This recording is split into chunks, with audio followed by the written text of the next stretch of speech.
So we're going to start. So I would like to welcome you all in Lyon, and in this university, donc Université Jean Moulin, Lyon 3. Thank you very much for coming. I know that some of you have traveled a long way to be here today with us.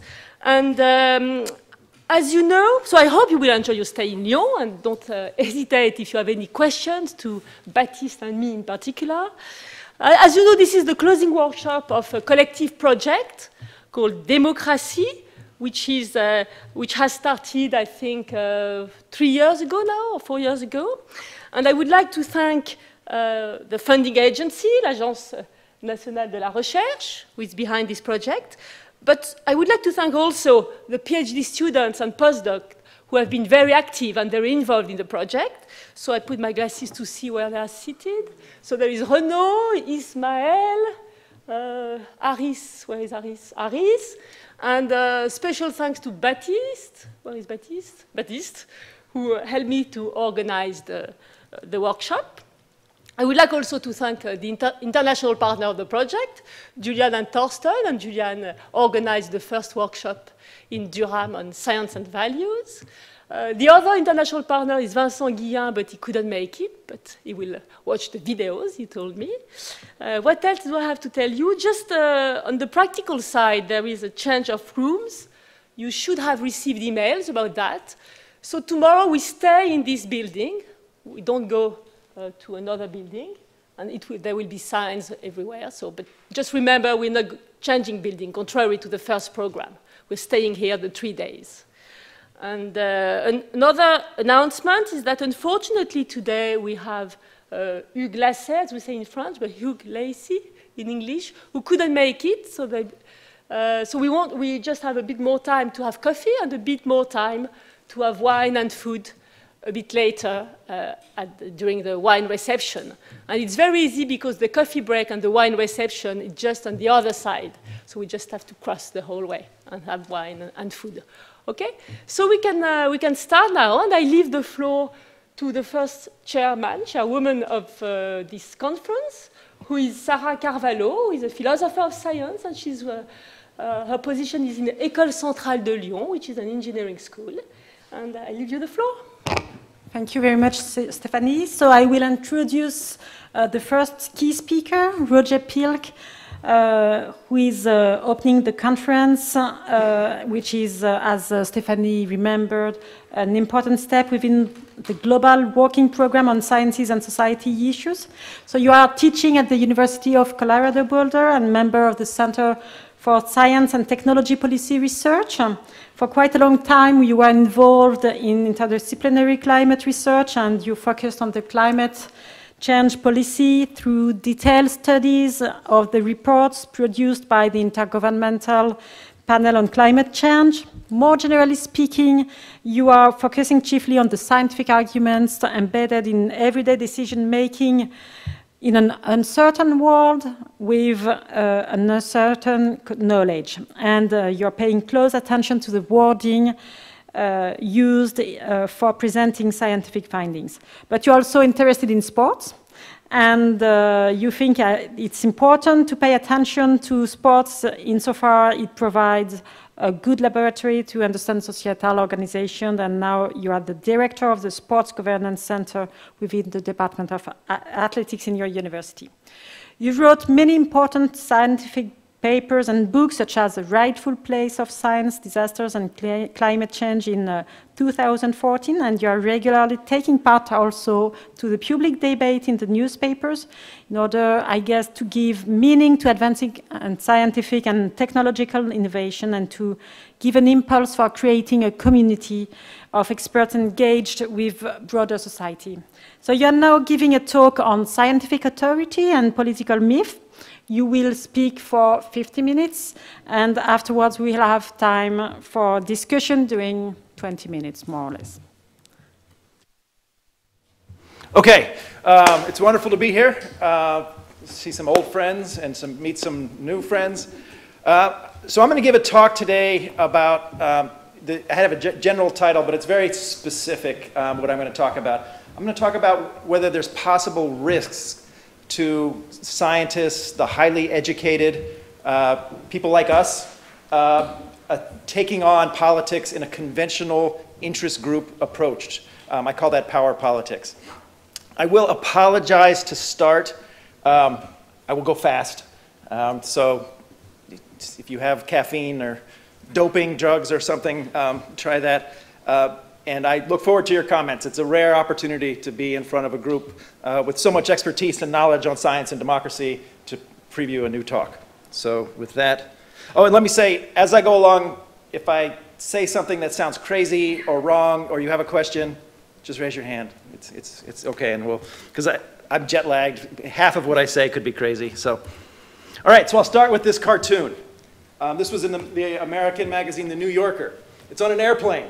And there's a man standing up, and it says, "These smug pilots have lost touch with regular passengers like us.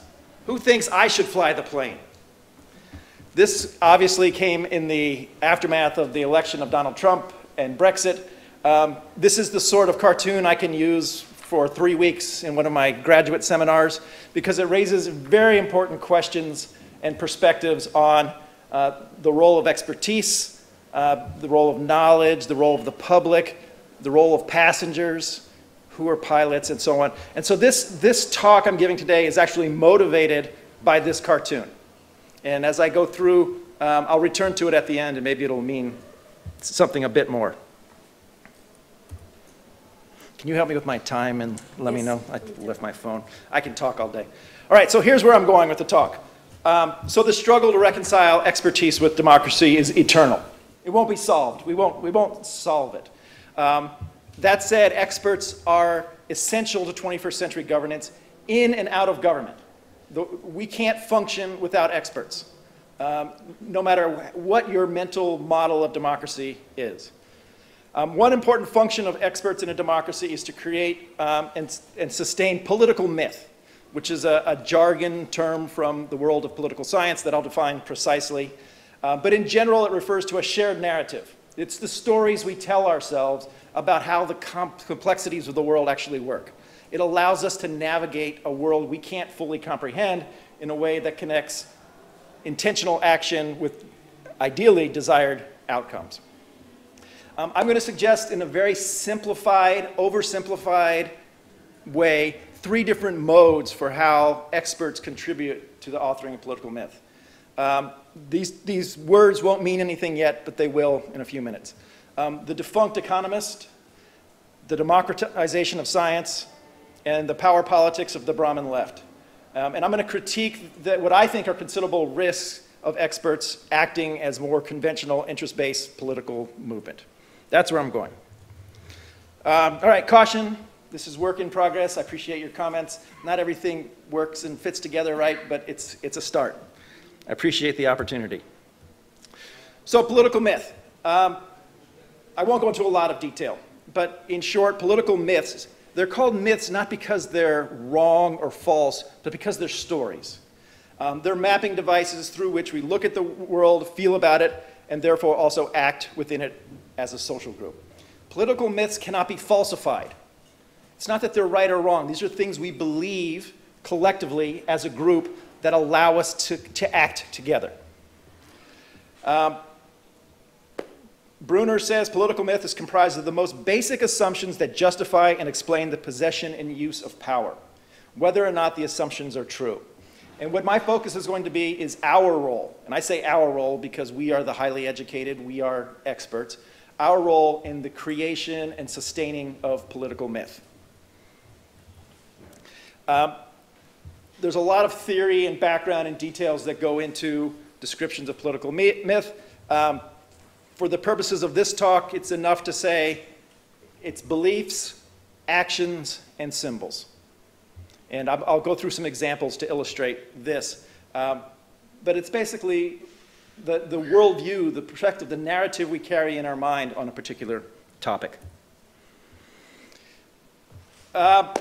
So I date the role of experts contributing to political myth to Thales of Miletus, who's the first pre-Socratic philosopher, probably goes back before then. And I'm going to give 2 examples just to illustrate very quickly the construction and functions of political myth, using 2 examples which I would guess are fairly familiar to people in this room. One is the linear model of innovation, and the other is the so-called green revolution. These are just to illustrate political myth.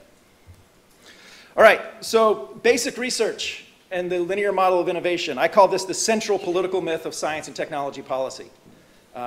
Whether it's right or wrong, accurate or inaccurate, it has for the better part of a century dominated how we collectively think, and when I say we in society, about the role of knowledge in the ecosystem of society. We put money into basic research in a nice linear fashion, goes to applied research development, and out from the end pops drug discoveries and iPhones and airplanes and things we like. It's a very self-serving political myth. This is from the first editorial that appeared in Science magazine in 1883. And I'll highlight the red part. The man who discovers nothing himself but only applies it to useful purposes, the principle which others have discovered, stands upon a lower plane than the investigator. The basic researcher is at the top of the pyramid. The applied researcher, not so much. The engineer, no. Basic research is, of course, the most important thing. So I did some research and looked, where did this concept come from, basic research?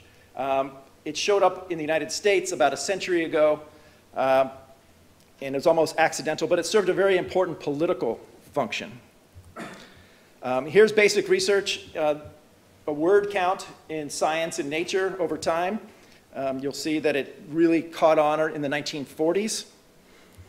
What happened then was the publication of Science, the Endless Frontier in the United States, a congressional document justifying why the public should put large amounts of money into science. The author of that, Vannevar Bush, wrote in his memoirs that the use of basic research was political. And the short answer is, we hear it as fundamental research, and members of the US Congress hear it as basic, as in a building block for economic growth and drugs and weapons and so on. So it served two functions at one time. But this is the function of political myth. It allows us to come together and agree on something without having to agree on everything. So in the 1940s, the overarching political myth of the importance of science in the United States, at least, moved from a focus on practicalities, focused on agriculture, to a more general focus on physics and the importance of basic research. A very profound shift. So once a myth is established, it shapes how we interpret knowledge. And I'll just quickly point this out. So this is Robert Solow. In 1957, he published his famous paper that sought to explain where economic growth came from.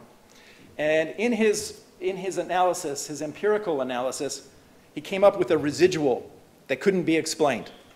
It was a mystery. So he called it technical change. And we interpreted this through our political myth, and we said, oh, technical change. Obviously, that's R&D. Put more money into that pipeline. But this was wrong. What he wrote was that technical change is a shorthand for any shift in the production function, the economic production function. Slowdown, speed-ups, improvements in education of the labor source, all sorts of things will appear as technical change. So I would argue the seeds for our debates in the 1990s, the 2000s, today, over the role of science in society can be traced back to imprecision a half century ago in thinking through the role of science in innovation. All right, that's one political myth.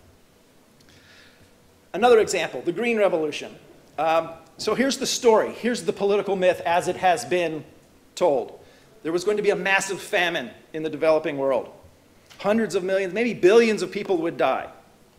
Science, led by Norman Borlaug, came to the rescue with inventing modern varieties of crop strains. The predicted famine did not occur, which means obviously the prediction must have been correct. The lesson we learned is we need more events like the Green Revolution. Now we need a second Green Revolution. This provides a generalizable model for thinking about innovation in society. All we have to do is think, go to your brain, you have a section, political myth, Green Revolution, that tells us how to act. Here's Norman Borlaug's obituary in the New York Times. It repeats the story that I just told you. So at this time that the Green Revolution was emerging as a political myth, there was another story being told about global overpopulation. In particular, too many people procreating, particularly in the poorer parts of the world. So there was a population crisis. Also at the same time, the Cold War was ongoing. I won't go into a lot of details, but a simplified version is that US farmers were producing too much crops, far too much wheat, too much corn, prices were going down. There was a lot of farmers at the time, farmers vote, so something had to be done. And the United States wanted to limit the expansion of communism. So what happened in the 1960s, Lyndon Johnson, the president at the time, wanted to ship American agricultural products to India. Number one, to increase the prices for American farmers, which would be politically popular, and also to get a foothold in India to prevent communism from spreading through Asia. The US Congress was not interested in this action because they weren't happy with how India had behaved. So the solution was, at this time, Lyndon Johnson developed a theme of a world food crisis brought on by runaway population growth. He engaged in the process of creating a political myth. There was one problem. There was no massive famine in India. Journalists are coming in from abroad to report a historic calamity which is not taking place. Public collections are being made in Italy and Holland, for example, for famine relief here in India. Food ships streaming into famine-free India. This was before the internet, obviously, and social media, and so you couldn't check. But it still was a political problem. So there was a summit between Lyndon Johnson and Indira Gandhi in 1966 to get their stories straight. This is from the US State Department. So the story shouldn't be such as to frighten people in India, but on the other hand, the need must be seen to be real in the United States. Here's how the Indian side reported the same meeting. The situation in the United States is that to get a response, the need must be somewhat overplayed. The case should be presented as this was the year in which famine was averted. Scientists quickly joined this bandwagon. Atmospheric scientists in particular said that India is an example that we are losing the race to feed the world. We need population control. A major meeting was organized at the National Academy of Sciences. There's a growing consensus that the combination of annual deficits in world food supplies and onrushing population increase could spell disaster for the eventual attainment of world peace and prosperity. Again, it's a story, not necessarily grounded in reality. This is interesting. So here's how that meeting was reported in the New York Times, the most influential newspaper. An assembly of leading food and agricultural specialists was told today that unless the problem of feeding underdeveloped country could be solved, the fate of all men will be the fate of India. Remember, there was no famine in India. But what's most interesting about this is that the food and agricultural specialists, the people who you would think have expertise in this area, were the ones that were being informed of the crisis by experts in another area. All of this to say is that the story that we receive and we understand, particularly if we're not experts in the Green Revolution, is not quite the same story that a close look at history has. So no wonder the legacy of the Green Revolution is complex and contested because it's not what we think it was. All right, so those were two examples, and John Maynard Keynes, the economist, I think put it well. I'm going to borrow his language. He wrote this in 1936. The ideas of economists and political philosophers, both when they are right and when they are wrong, are more powerful than it is commonly understood. Indeed, the world is ruled by little else. Practical men who believe themselves to be quite exempt from any intellectual influences are usually the slaves of some defunct economist. It is ideas, not vested interests, which are dangerous for good or evil. So what he's saying is that we experts, wield enormous power in the ideas that we present and are held to be authoritative in society. And the two examples I gave you, basic research, the Green Revolution, are fairly obvious ones to look at. But once you start reading about political myth, you realize we swim in political myth every day. Pretty much everything we know is political myth. So the first mode that I would say that we serve, and I have this very simplified linear representation, is that we help with politicians and influential people in society to author political myth. This shapes how the public and politicians think about issues, what possibilities are deemed possible or desirable, leading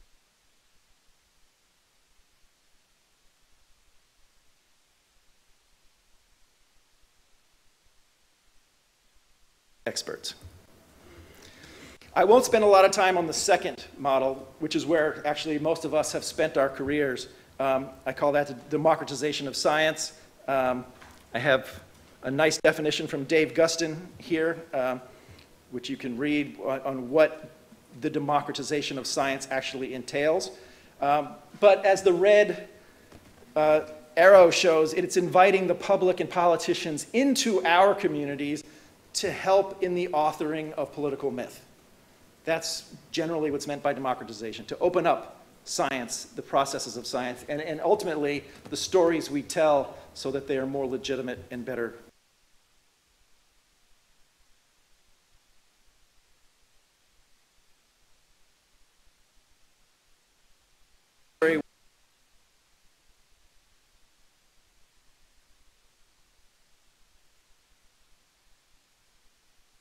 And J.D. Bernal and Michael Polanyi had their debates.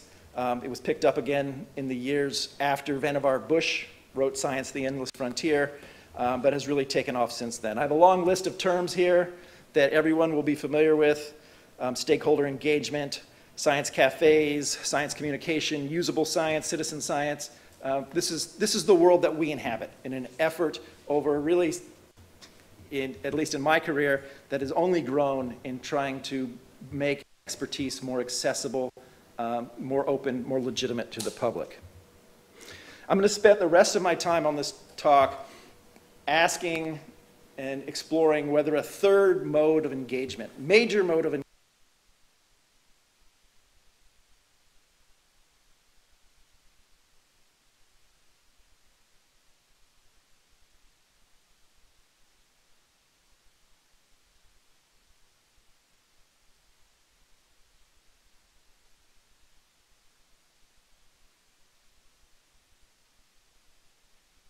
the term scientists, experts, highly educated, PhD recipients aren't exactly the same.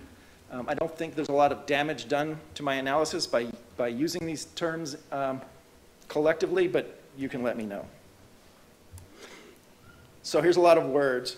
But what Piketty, whose work has focused on inequities in society, and he's focused largely on economic inequities, this is a paper looking at the consequences of educational inequities.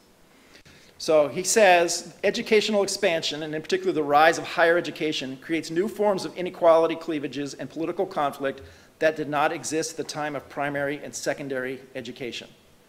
So the fact is, we are in a dramatically unequal world, whether in the United States or France or the UK, in terms of educational attainment. It's just a reality. So he says it's difficult to imagine a situation where the totality of a generation becomes university graduates. And even if this happens, it's hard to think of a world where everybody in a generation obtains a PhD, at least in the foreseeable future. In other words, the rise of higher education forces societies and political forces to deal with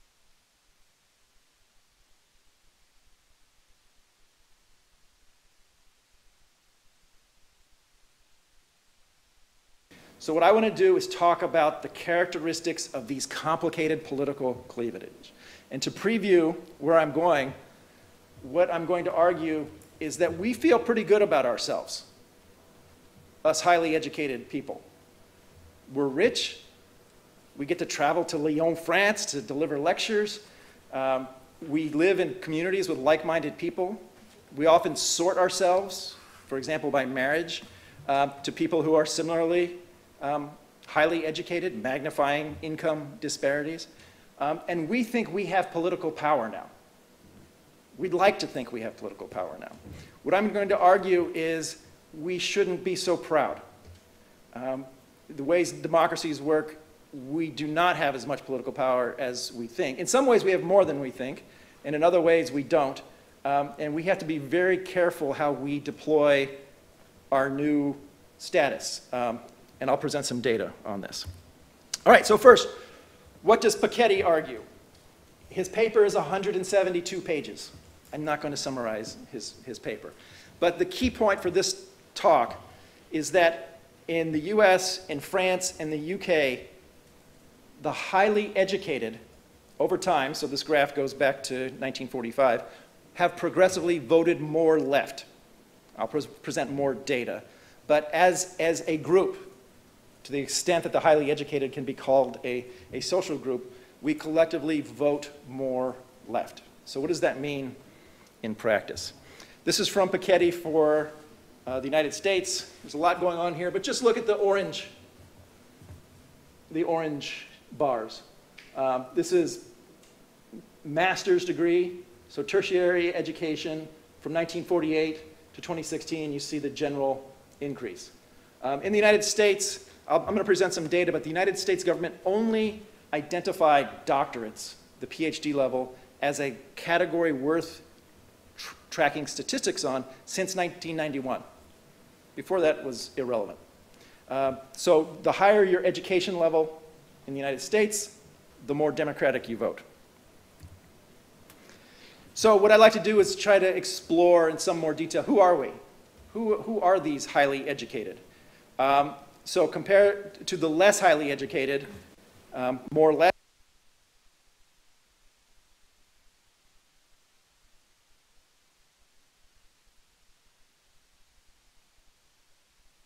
evaluation, we are concentrated geographically, we are overrepresented in elected office.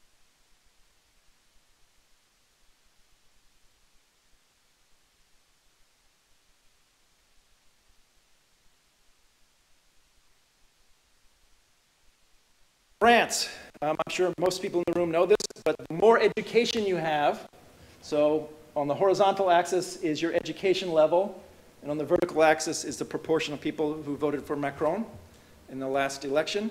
It's a very clean, nice, straightforward relationship. The more education you had, the more likely you were to be a Macron voter. In the UK, the strongest correlation that was found is in terms of social characteristics in the Brexit vote was having a university degree or not. So Goodwin and Heath wrote, the vote for Brexit was delivered by the left-behind social groups that are united by a general sense of insecurity, pessimism, marginalization, but who do not feel as though elites, whether in Brussels or Westminster, share their values.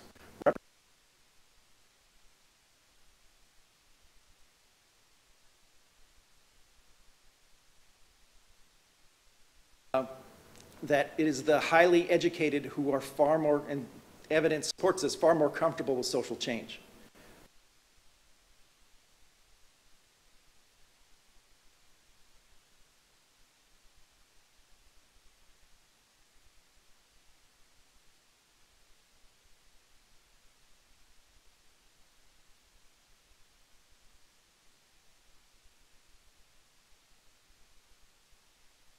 Same tendency that we see in France, the UK, and the US. More evidence from the United States since 2000.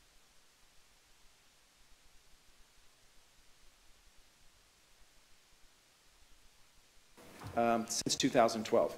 Again, I'm not presenting numbers here, but you can see it's a very strong statistical relationship. So I put this together, and I thought this was amazing. So on the left is a table. You don't have to see that. Those are the 50 United States. If it's colored in blue, then it voted for Hillary Clinton. If it's colored in, it's supposed to be red, but it's not quite red, they voted for Donald Trump. And they're sorted by the proportion of people who have advanced degrees, master's level or higher. At the top, you can see almost all of the states with the highest proportion of advanced degrees voted for Hillary Clinton, and vice versa. These are a small number of people. They're not enough to sway elections. So there's a lot going on here. But what you see is that living in a state with a lot of people with advanced degrees is highly correlated with the Trump vote. I will point out that the outlier number, 30% advanced degrees, that's Washington, D.C. That's where crazy US politics are taking place. Lowest percentage to vote for Trump. This shows, since 1990, income levels. The top line is postgraduate. All you need to do is see that that number has grown dramatically over that time period, and other educational attainment levels have not grown. So as we talk about feeling left behind, it's not so much that people feel economic insecurity, it's that they see another group in society moving further ahead. So what I did is I took the number of people with doctorates times their average income to get an overall measure of the economic size of that class, and I did the same for people with just a high school degree. So you see there's some $4 trillion in income every year for high school graduates only, and some $1 trillion a year for people with doctorates. So it's a big ratio, but if we look at how they've changed since 1990, those of us with doctorates have seen our class increase by a factor of 4, whereas people only with high school degrees have seen their class not change at all in terms of economic significance. So in terms of economic significance, we are 4 times more powerful in the United States, us highly educated. This is just doctorates than we were in 1990. Whereas if you're in the class of people with only high school degrees, you haven't changed at all. So more ideologically prejudiced. This is a recent study that sought to determine how partisan people are by educational level. And this is a measure of anti-liberal, so anti-left support or bias by education level. And if you start on the left, that's less than high school. All the way to the right is college graduate.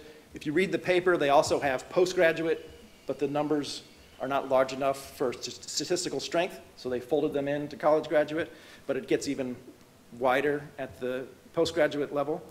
But what this says is that as a class, in general, the more education you have, the less tolerant you are of opposing political views. It's not everybody, but as a class, that's us. We are more biased in our information evaluation. So this is a study that looked by education level, and it's self-reported education level, whether people are willing to accept information they're provided that agrees with their view, or they're presented information that disagrees with their view. And the tendency to reject or accept according to what you already believed is classified as biased. In this case, the more you report knowing about a topic, the more bias you show in your evaluation of information.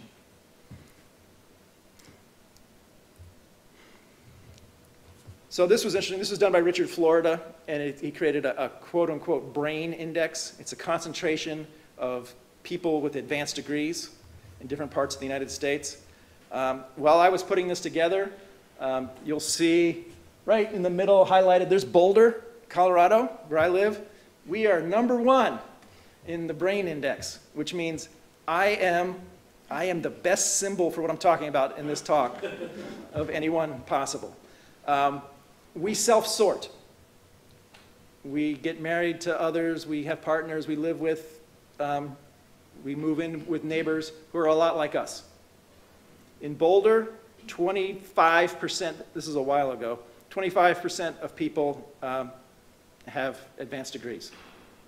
I can guarantee you, if you go to Boulder, your barista at the cafe will probably have a PhD in something. So we sort, and this is important because we are able to imagine a world that is very different than the world that's in all those white zones, right? So if I can go days in my community without encountering someone who's not a child who doesn't have an advanced degree. That's just a fact of my life. I could very much get the impression that the United States is a different place than it is by living in Boulder. And you can. We call it the Boulder bubble. But it's similar in many other communities. We are overrepresented in elected office. So this shows two curves. All you need to do is to see that the higher the red curve is the proportion of people in elected national office with professional and doctoral degrees, master's degrees, versus the orange, which is the general public. So whatever we might think in the United States of elected officials, they are in our class of the highly educated. So when the public sees them, whether they have law degrees or business degrees or PhDs, they are part of a class. This is interesting. This is 2015. This shows the members of Congress with advanced degrees, and the red shows Republicans and blue shows Democrats. I was surprised to learn that Republicans have more advanced degrees in the US Congress than Democrats do. There's some data that was collected. This was 2011, a little while ago, about state legislators. 7,000 of them across the United States. About 41% had advanced degrees. So also at the state level, closer to the people, the high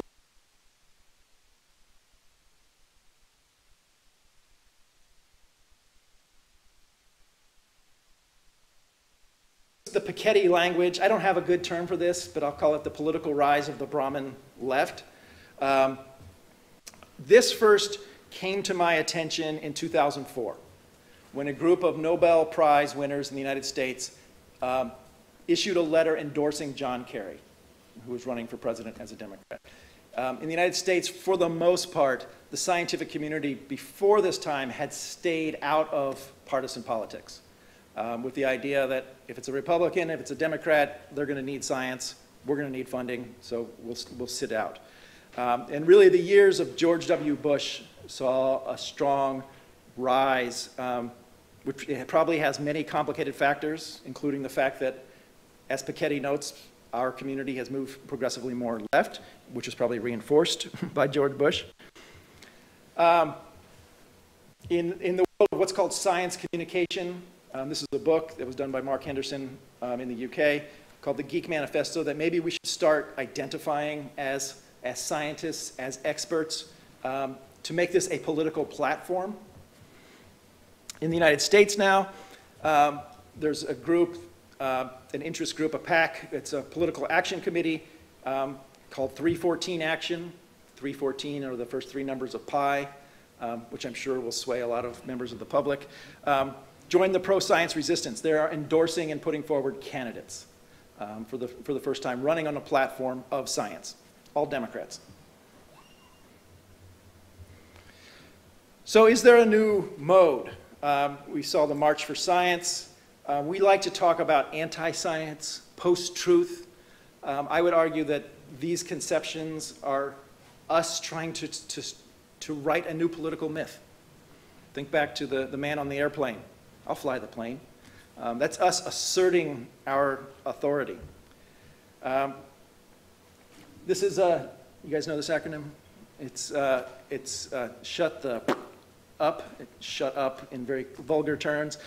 This was issued by an environmental advocacy group. That's a member of Congress who runs the House Science Committee, a Republican who's much hated by scientists.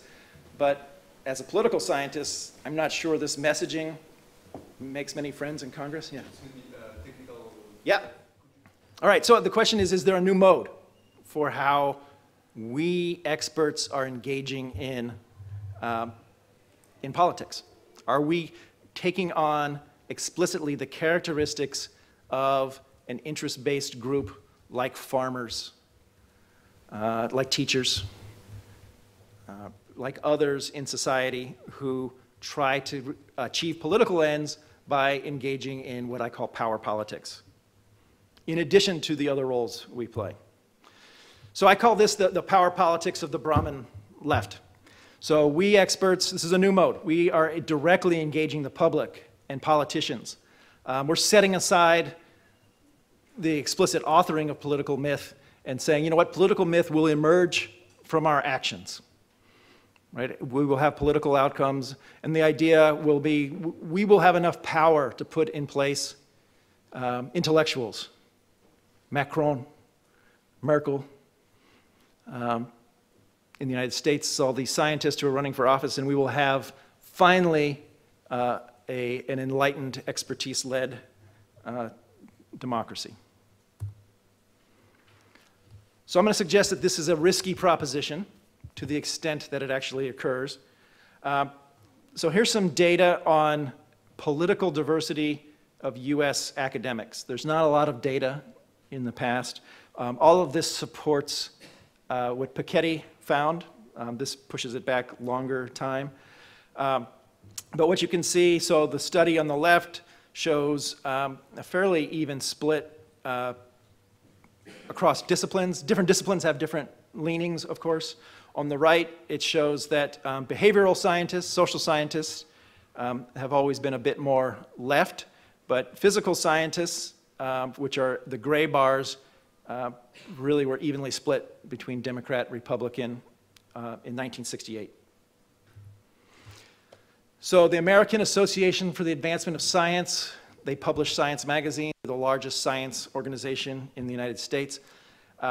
They did a survey in 2009, so almost a decade ago, and they found among their members, there were 9-to-1 Democrats to Republicans, which is quite different than the public, which at the time was 1.5-to-1 Democrats to Republicans.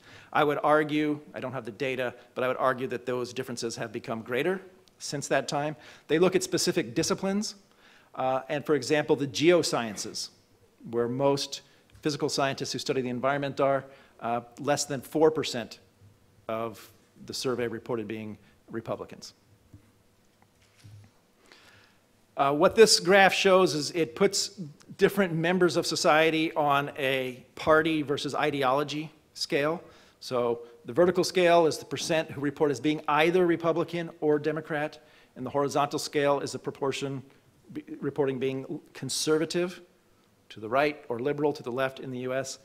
And one of the interesting findings is that the AAAS members, the scientists, were consistently more ideological and partisan than any other single group in the country, which is remarkable. A study recently came out on the US March for Science. Perhaps not surprising, but it should be troubling, I would think, for scientists. Less than 1% reported being Republican.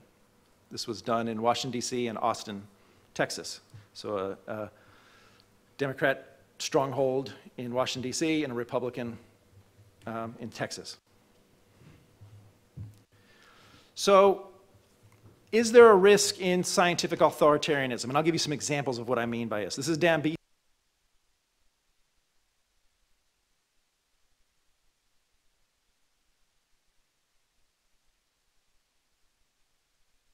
earlier. Why not give all voters a test? So you have to achieve a certain level of score on a test to be allowed to vote in society. That'll go over well with the general population. She's not the first. A book against democracy came out several years ago, who said excluding the bottom 80% of white voters in the United States might be just what poor blacks need. And he divided society into 3 categories. The hobbits, which are the well-meaning but know-nothing general public. The hooligans, the troublemakers. And he also called the best, and this is very Platonic in its description, Vulcans. And who should run society? Obviously the Vulcans. That's us, of course. We should fly the plane. Planetary boundaries. This is a concept that's very popular, has gained a lot of attention. It's an effort for political myth-making, so it does follow the older tradition. Here's a proposal by 3 of the leading proponents, scientists of this, that we need to create an uber institution above nation states, above the United Nations, to decide how to allocate resources and implement regulations across the world. And this institution is far too important for these people to be democratically elected. They have to be appointed based on their knowledge. It would be scientists who run the world.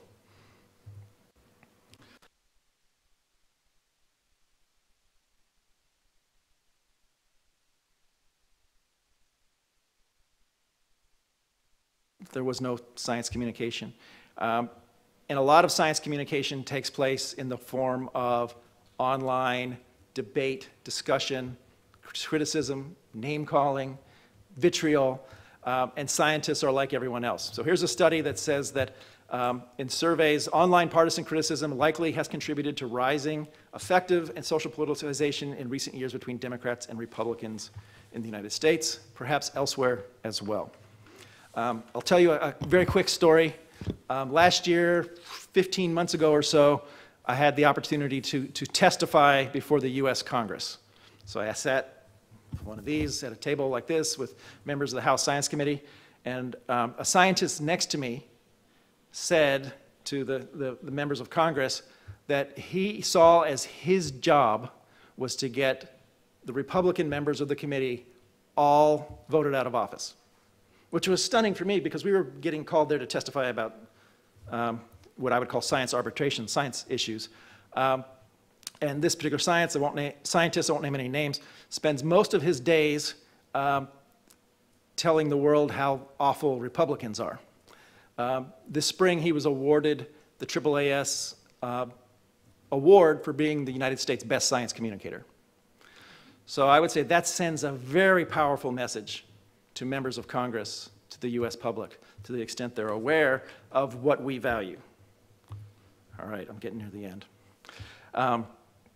So studies in the United States of what happened, what explains the rise of Trump. There's been a lot of talk, well, it's about economic anxiety. And there's a really great paper in the Proceeding of the National Academy of Sciences that came out about a month ago that said, no, it wasn't just about economics. It was about perceived status threat, about a large group of Americans who feel threatened by immigration, by highly educated, by people who were turning over the historical power relationships. And so the paper's worth reading in details, but really it's the threats to status which explain why so many people turn to Trump. Here's Donald Trump giving a victory speech after winning a primary in Nevada, where he said, "I love the poorly educated." Right? That's not threatening to the poorly educated. You will not see Hillary Clinton at any time during an election saying, "I love the poorly educated." In fact, she said of coal miners, "We have to help these people. They did the best they can." Very different message. So what Mutz writes is, in this election, education represented group status threat, rather than being left behind economically. So if you felt like you were being left behind, our role, our presence as highly educated made things worse, actually, from the perspective of these people. So as I get to wrapping things up, so does political myth matter? So I think, yeah, it really matters. It's how we as a collective understand and work our way through the world together. A symbolic consensus is viable. It can sustain the political community only as long as the content attributed to it is not brought into question. Science and technology experts are obviously good for everyone, right? We want the expert flying the plane. Until somebody says, wait a second, these pilots are disrespecting us. Do we really want them flying the plane? It would be a stupid decision to take the pilot out of the cockpit, but we can understand the dynamics which might lead to that occurring. So, getting to the conclusion here, so we laugh at, mock, disenfranchise the passengers wanting to decide who gets to fly at some risk, right? It's not that they're anti-science, they're ignorant, post-truth. It's that we have gotten too full of ourselves to think that we can impose that political myth upon a much larger group. So here's some data. This is the National Science Foundation in the US provides numbers on how people do on general science tests. This is through 2014. People aren't getting stupider in the United States, despite what you might think about election outcomes. We're overall just as smart as ever. This is confidence in the scientific community, again, through 2014. Data from Eurobarometer in Europe is much the same. The scientific community has always been held in high regard by the general public, always. This is the most troubling graph data point I've seen, and it's scary. What it shows is an answer to the question, do you think colleges and universities have a positive or negative role in society? Forever, Republicans and Democrats have supported colleges and universities until 2016. So if you look at the graph on the left, you can see the Republicans, 58% think universities are negative in society. 36% think it's positive. This, I think, is a warning sign to us as experts. We have helped create this situation, which could lead to all sorts of negative consequences.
Powerful institution that ever existed, modern science.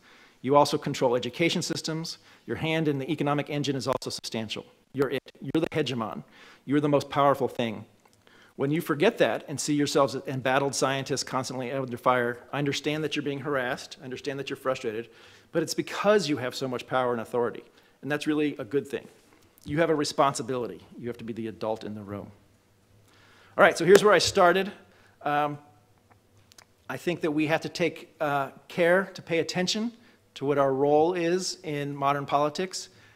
We are successful, we're powerful, and we should act like it. I'd love your comments. Here's how you can find me. I do have a couple blogs, and there's my sports book, which makes a wonderful gift to that special someone. All right, thank you very much.